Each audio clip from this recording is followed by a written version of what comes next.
Hello guys, welcome back to our podcast, Grim Reading Kings, where we talk about anything and everything spooky and strange. In this series we discuss film curses, and in my episode, we're talking about the Poltergeist. Good evening. I'm Keating rings. We are the Grim Reading. Sure, let's do it. Keep saying like I do apologise. I've got a metronome. What was that? Poltergeist. Another one that I haven't watched. It's another one of my favourite films. Of course it is. If you don't like little blonde girls or clowns, this is not for you. I am both. That's pretty good, yeah. Wait. Little I am not, supposed to the other two, yes. You're a great big clown, you. I'm a great little clown, big blonde. So, the Poltergeist. Poltergeist is a 1982 American supernatural horror film directed by Toby. I've never heard that name before. T-O-B-E. I think It's Tobe. Tobe. Is it? Yeah. Tobe Hooper, and written by Steven Spielberg. Michael Graves and Mark Victor from a story by Spielberg. It stars Jo Beth Williams, Craig T. Nelson, and Beatrice Straight, and was produced by Spielberg and Frank Marshall. The film focuses on a suburban family whose home is invaded by malevolent ghosts that abduct their youngest daughter. And what? I didn't hear that. Abduct their youngest daughter. Oh, they abduct the youngest daughter. Oh, okay. She goes. Right, so the story is, Steve and Diane Freeling live in the planned community of Cuesta Verde. I hope I pronounced that right. Cuesta Verde? California. Steve is a successful real estate agent, and Diane looks after their 3 children, 16-year-old Dana, 8-year-old Robbie, and 5-year-old Carol Ann. Carolina. So Nude. American, You can't tell she's the main character here. She's got a double barrel. Late one night, Carol Ann unexpectedly converses with the family's television set while it displays post-broadcast static, that creepy shit that used to Oh, be. yeah. Like, new generations won't know this, but Like the the TV... ring coming out of the TV. Yeah. So that's static. So it used to be like just white and black. Do you remember touching it? And it would literally be like... yeah, like Yeah. that horrible feeling Shock you'd get, but you your couldn't finger. like not do it. Yeah, Or- TVs used to be like 4 foot deep. It was mental. I'm sure we got radiation off it. Oh, yeah, we Just definitely did. A white cube as a telly. It was Yeah. massive. Oh, I love them. Back in my day. The next night, she again fixates on the television, and a ghostly white hand emerges from the screen, followed by a violent earthquake. As the family is shaken awake by the quake, Caroline eerily intones, "They're here." Like that. Did she actually say that? Yeah, she's like, "They're here." Yeah, it's the famous line. Yeah. She's touching and she's like... It's horrible. The following day is filled with bizarre events. A glass of milk spontaneously breaks, silverware bends, and furniture moves on its own. Sorry. What are we seeing? There was What's a happening? reflection. Shelby looks pretty concerned looking at the TV, and he was... There's a reflection right there. I wonder if he's seeing that too. He's Oh, seeing it's just something. smoke, probably. Yeah, sorry, if you're Sorry watching on the about camera, on the YouTube, Oh, yeah. you can. There's probably smoke going across because we've got the incense on. I need to have my incense on. Creepy, doesn't it? Atmospheric. But yeah, Sorry. the thing about the furniture moves on its own, it's a really cool scene, which is filmed in one take. I don't know how they did it, but the mum's doing something, and then Caroline's like fucking around, doing what she does, like a 5-year-old does. Mm-hmm. The camera pans to something, like Caroline, and then comes back, and all the chairs are stacked on top of each other on the table. Do you reckon they got like loads of people just suddenly in like 3, But 2, it's- 1, go, go, go, go. It's like really tall and precarious. It's not like you have to see it to be like... Because I didn't know that. That is like blowing my mind. Yeah. I can't work out how they do it. It's not an arena, like, Very you clever. cannot be serious, but Plus, like... it's so fast. Like, it is literally panning like back round. So Yeah. I can't believe that. It's weird. And silent, I know you can like... Hang on. Speaking of silent. They're here. But yeah, I know you can like, obviously, it's 1983, it's not like the Stone Age. I know you can like do little sound audio clips and stuff like that, but Yeah. I'm sure Yeah. it's, I don't know, it's anyone that's seen it, you'll be like, how the fuck? Because it's not... What it's year was the Poltergeist? 1983. Yeah. So I don't know when they would have introduced... 82, sorry. Wow. So, I don't know when they introduced... so when they do films, they do like the voices after, don't they? So they act. Dubbing. And then, yeah. What's it called? Dubbing. Dubbing, yeah. They did that definitely did that before. then. Yeah? So So yeah, they would have been able to do it, but they would have been able to be as loud as they wanted to be to get all the tables and chairs up. It'd have to be a mess of like 10 SAS soldiers just storming Yeah. in. Alright, so during a severe thunderstorm, the gnarled backyard tree, which is creepy as hell anyway, seemingly comes alive. A large limb crashes through the child's bedroom window, grabs Robbie, pulls him outside into the pouring rain, and attempts to devour him. Oh, but the tree? Yeah, it was like there's leading up to it. There's like his windows there, it's kind of lit up, and you got the branches like tapping against it. Yeah. And he's like scared to death. He's like hiding under covers from it, and then it comes through and Oh grabs my him. god. So it just plays on like child fear as if that was happening. Yeah. Yeah. While the family rushes outside to rescue Robbie, Carol Ann is pulled into a portal inside the closet. Ooh. After saving Robbie from the tree, which got sucked into a tornado, the family frantically search for Carol Ann, only to hear her voice call out to them from the television. Oh no. Parapsychologist Martha Lesh arrives with team members Ryan and Marty to investigate. They determine there is a poltergeist intrusion involving multiple ghosts. Meanwhile, Steve learns from his boss, Louis Teague, that the Kesta Verde development was built on a former cemetery and the graves were moved to a nearby location, which is always a good sign. Why would you... Oh. That happens a lot yeah, Really? yeah, it does. Not in England, surely.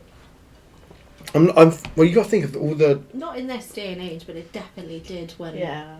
Like the Victorians didn't care about anything. That's true. They just were ripped just everything like, up, let's didn't just change it all, screw everything Yeah. else. Actually, just today I Yeah. saw where they put like gas pipes in. They put they dig like a hole and then you just kind of bore it through. And then when they redug it up, it went straight for a Stone Age skeleton. Oh like my straight God. through the rib cage, up through the jaw. It was like That's insane. amazing. Dan and Robbie are sent away for safety, while Dr. Lesh calls in Tangina Barons, a spiritual medium. Tangina, I don't know if it's Tangina or Tangina, but Tangina sounds better. Tangina Yeah, I'm going to determines. say Tangina. It sounds more sassy, doesn't it? It sounds better, and she is sassy as well. Yeah, she sounds like a Just my sassy. favourite character ever.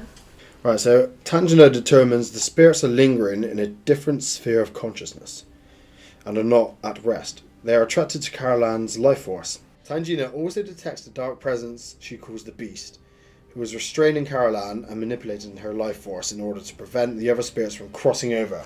Ooh. It's really fucking creepy. The entrance to the other dimension is in the children's bedroom closet and exists through the living room ceiling. Diane, secured by a rope, passes through the portal, guided by another rope, previously threaded through both portals. Diane retrieves Carol Ann, and they drop through the ceiling to the living room floor, covered in ectoplasm. Is that just goo? It's just like ghost gunk. Stinks, man. Yeah, have you seen it? No. Yeah, I've just had. I have dabbled in such forces. Yeah, it's like, I don't know, it's like a spirit kind of like essence, I guess. Spirit spunk. Spirit spunk. You heard it here first. As they recover from the ordeal, Tangina proclaims the house is clean. This house is clean. Thank you. I love how you like kind of fade off and then you're like, she gonna do it. Shortly after, the Freeling family have nearly finished packing to move out of the house. Before the family is to leave, Stephen goes to his office while Dana is on a date. Leaving Dan at home with Robbie and Carol Ann, the Beast, ambushes Dan and the children, aiming for a second kidnapping attempt. The unseen force drives Dan to the backyard in the pouring rain, where she stumbles into a flooded swimming pool excavation. Skeletal corpses and coffins float up around her in the muddy hole. Diane crawls out and rushes back into the house. She rescues the children and they escape to the outside as more coffins and bodies erupt from the ground. Stephen, accompanied by Teague, arrives home to the mayhem and realises that only the gravestones were relocated. The development was built over the abandoned graves. The Freeling jump into the car and collect Dana just as she returns home. They flee Cuesta Verde as the house implodes into a portal. While Teague is stunned, neighbours look on. The family checks into the room in the hotel where Stephen promptly removes the TV and really chucks it out into the street, doesn't he? Yeah. It's like, fuck that shit. Fucking right. This is bad for your kids. Get it out. Learn now. Yeah. Now, the curses. Oh, that's what we'll do. I forgot about that. I was getting into that. Poltergeist curse. Pretty smartly named there. It's a good name. Imaginative. Yeah, spot on. Is a rumoured curse attached to the Poltergeist trilogy and its crew, derived from the deaths of 2 young cast members in the 6 years between the releases of the first to the releases of the first and the third films. Caroline Freeling, the young focal point of the series, was played by Heather O'Rourke, only 6 years old when the first Poltergeist film was released. O'Rourke captivated the audience with her stark blonde hair, doll-like appearance, and big inquisitive eyes, much like Shelby. Fucking right. Sadly, however, she was misdiagnosed with Crohn's disease in 1987. The following year, O'Rourke fell ill again, and her symptoms were casually attributed to the flu. A day later, she collapsed and suffered a cardiac arrest after being airlifted to a children's hospital in San Diego. O'Rourke died during an operation to correct a bowel obstruction, and it was later believed that she had been suffering from a congenital intestinal abnormality. What the fuck? So some little girl, they're just like, it's the flu. Yeah, they Just brush really it off. didn't look into it at all. It was really sad. You'd be fuming as a parent, wouldn't you? Yeah. So angry. Knowing that it was misdiagnosed as well and that she could have been saved if they'd actually looked Yeah. into Yeah. it. And she carried on filming while she was ill as well, because in the next film, she's got a really big puffy face because she's on like steroid Medication, stuff. Yeah. And she just looks awful. It's really sad. That is sad. Yeah. But it's like sad because, like, just touching on the subject, like, even now this happens. Yeah, that's true. Like, Yeah. it's not alien, is it? No. It still happens No, to, like, yeah. young people. And I was like, are you sure they're not just acting out? A problem is you've got so many You know. hypochondriacs now that just like, if they've got a flu, they go to the doctor. Yeah. So just stay home and just like rest. I get it. And yeah. then you get the doctors who are used to the hypochondriacs and the panicking mothers, and they think they know without getting a second opinion or something. So it kind Yeah. of goes both ways. Yes. Of how we've got to it. It's gone like full circle and it's like no one's getting treated now. Yeah. Anyway, that's Yeah. for another That's time. for another discussion. But that's sad. I know it's not. Really Yeah, that is sad. really She sad. was a beautiful little girl. Yeah. Like, she would have been stunning. I know they're not like gods, but you think as well, like a movie star, they pay a bit more attention because they do. I always think that. I think this as well. Like, she wasn't just like a normal little girl, even though they should have done anything for any little girl. But Yeah. she was like huge at the time. Yeah, the Really fact surprises but me. her death would have been a really big shock, and then the fact that then it proved that they didn't do their job properly.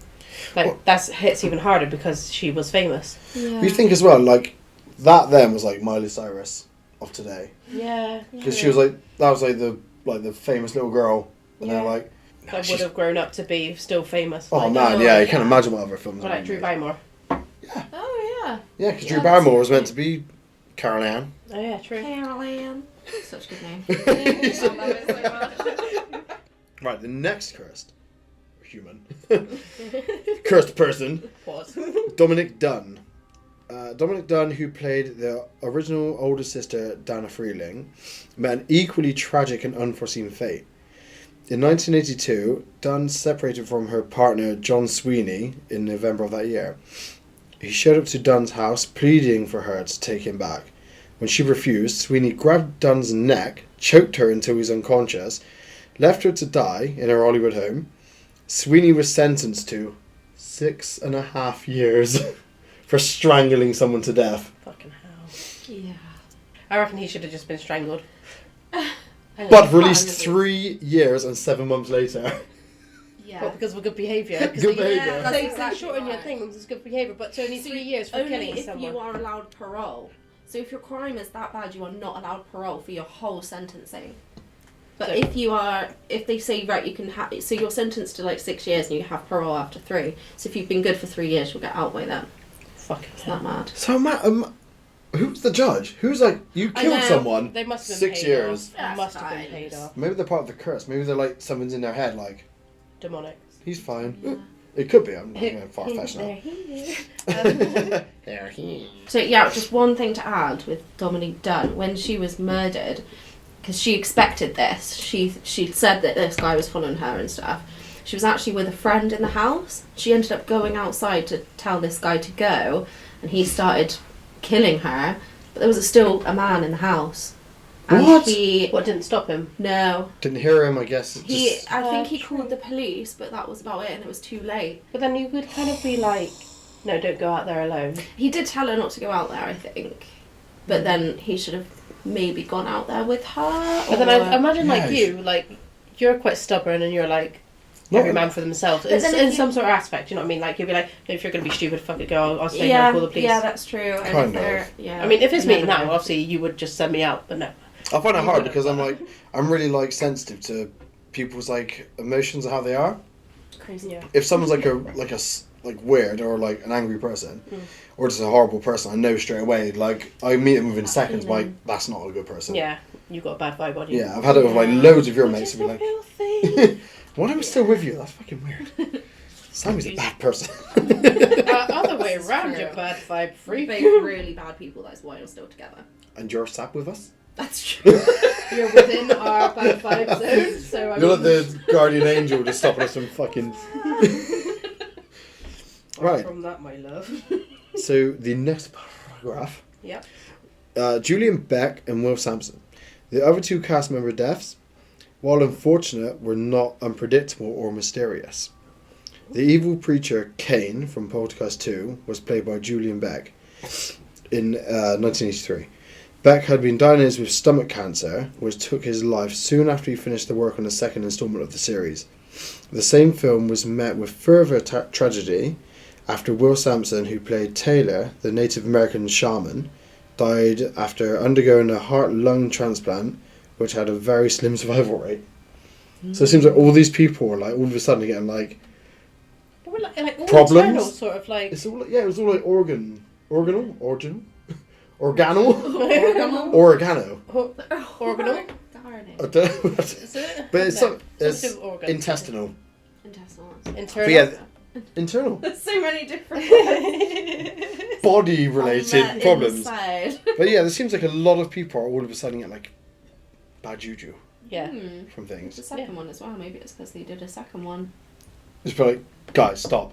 We killed a little girl. Right, we gave you a warning. Well, she was still in the second one because her line was, "They're bad." Really? Yeah. But no one saw that coming. No, it's not. I've not watched any of the other two actually. It's They're good. The terrible. third one's not that great. There's like one scene that's like a cult classic scene. It's really creepy. Number 2 is really good. Right, okay. Not as good Okay, as Number I'll 2 watch we it. can watch because it's free on Prime Yeah. as of today. What, number 1 is not? Yeah, we have to pay for number 1, but number 2 is free. Yeah, that's where they get you by the balls. Yeah. Right, let's go again. Other strange things happened on set. Cast deaths were not the only agents of the curse's proliferation. Proliferation? Proliferation, looks like. As other peculiar and creepy legends surround the film franchise. Jo Beth Williams, who played the mum, Diane Freeling, in the first 2 films, claimed that director Spielberg Thank you. insisted on actual human skeletons as props in an attempt to save money. At the time, they were actually cheaper than plastic skeletons. That's mad, isn't it? You can just buy real ones. Just go to you could Yeah, you where'd could you buy go to get them? you could actually Or buy them asking from for like them. thrift shops. No. Yeah, because they're used as like in science in school, Oh, of course, yeah. and then they just fucking dished them off. Like, they didn't want them anymore. They don't want them Give anymore. them like- to I'd buy one. Would you buy one if you saw a human skeleton Yeah, for sale? I Of mean, course you would. Absolutely. Not yeah. in here. I would want to have a big manor house, like say. I maybe wouldn't bring it in the house. Yeah, that's what I mean. Just leave it outside the Imagine front you get door. home and like one of the dogs is just chewing on it. Like, oh, it's delicious, like bone. Yeah. Exactly. This is the circle of life. Yeah. I would. I want dogs to be chewing on my skull after I'm dead. And I don't know if that's part of the circle. Like, wait, are you fully at rest? then? Worms. Worms. They don't show that in The Lion King, do they? No, they do not. A little Bichon bolognese.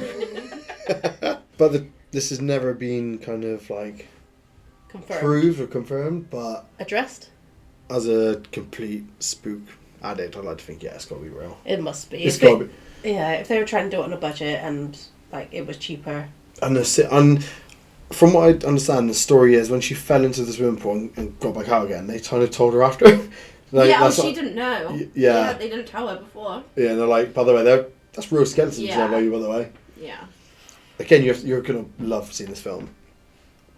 So, finally, in an effort to further creep everyone involved, Samson, the real-life medicine man who passed away due to circumstances mentioned previously, the shaman, Yeah. performed an authentic exorcism after shooting wrap-up one night.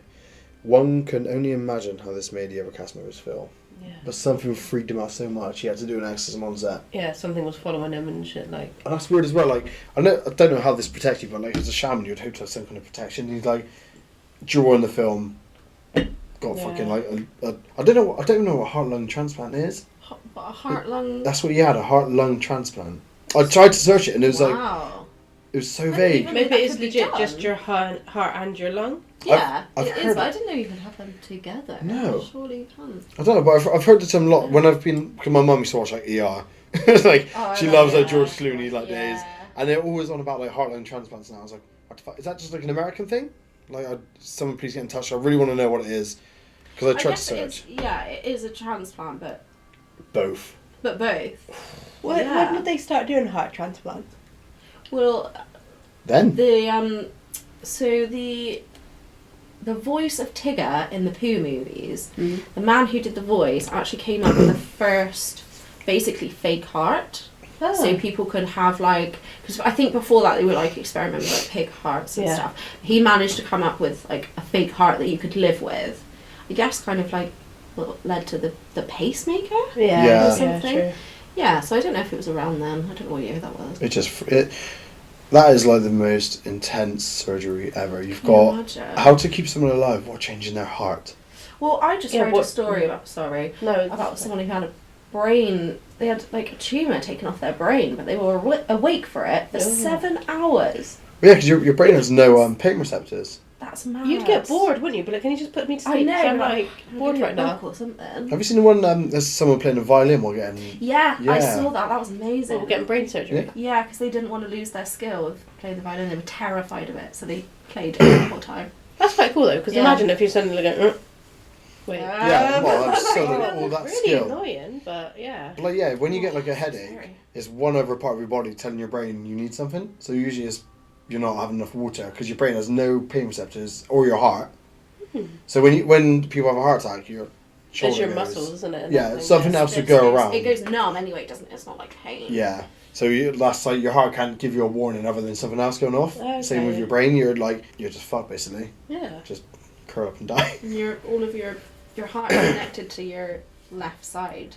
That's why you wear your wedding ring on that finger, because that is where your heart connects to.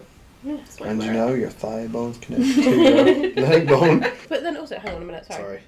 But the pain thing, what about migraines? Because migraine thing was like, that's a brain thing. And then when I move too fast, my brain feels like it's detached from Oh my the god, yeah, when you move and your Yeah. brain moves. Oh, I Yeah. hate that feeling. But it's- So what's that about? That Don't because you touch got. my head. Sorry. Because your brain is tiny. Yeah. When you move, it's circles. My head is so big.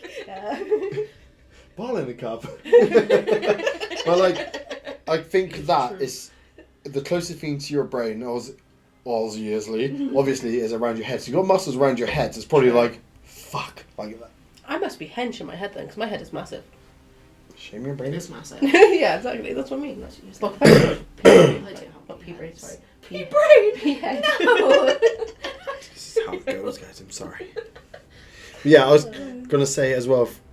Just for filming this, I started watching something about the Poltergeist film. Oh, yeah. I didn't realise that the clown which strangles the kid was actually an animatronic. I thought it was like a stop motion type thing, and it actually strangled him in real life. And Steven Spielberg had to save him, basically. So Or he would have died. Or he would have died. He couldn't have breathed. Yeah. He was going blue. Yeah. And they kept it in the film, didn't you say? They kept half of it in the film, so not the whole thing, because they had to cut and obviously like jump on. But yeah, some of it is in the scene. I love that It's shit. the worst scene ever. It's so scary. But yeah, that film was like my first. That's why I had like a really big fear of clowns for so fucking long. And that Yeah. that set it Wait, off. that is because of you two. Like, because of you two, because of that film, you both have watched it quite young. Yeah. And you're both scared of clowns. I'm scared of, like, not necessarily clowns, I suppose, but people in costume. Do you remember my reoccurring dream I told? Did I ever tell you about my reoccurring dream when I was really young? I was like 7 or 6. I got a fireman's little bike when I was 7. This little red thing is fucking lush, and I rode it like fucking everywhere. Where my street was, like our front gate was there, and there was a long like cul-de-sac, and then there was like a left turn, and there was like 2 high walls either side. I was just ride around there as fast as I could. Yeah. But then for no joke, probably 5 weeks, every night I had a dream about I'd go around there on the bike, and there was a clown sat on the wall, like a toy stuffed clown, And I would go around the wall, turn in, because I knew it was coming after me. I just wanted to stop and close. I just like closed in, then woke up. Oh. I had that dream fucking nearly every night for 5 weeks. That's It was horrible. disgusting. And I stopped riding a bike for that reason. I think I was Yeah. like, enough of that. And then I went shopping with my mum. I was in secondary school. I think I was in like year 7. And we were in Tesco, and I looked out the window, and there was this clown like going around saying hello to people and like doing like charity stuff. Hate it. But it didn't look nice. It looked like Yeah. I don't know where they found this prosthetic from. I was like, no. And then I was like, you know when you like really don't want something to happen, it always happens. I was like, Mum, you pay for the shopping real quick, please. And I'm like, in secondary school, and I should be a big boy, but hurry up, please. Got out the door, and who stood in the doorway as we left? And it was back then. It was a different. This is in Yarte, Yate. It was the older Tesco before they redone the big one. Redone, and there was like 2 main doors on the way in, but it was like one fucking walkway, and he was stood in the middle of it. And he's like, oh man. For you, Tom. But yeah, that was it. That film set it off. Now I'm okay because I'm a big brave boy. Sure. So strong. Sure thing.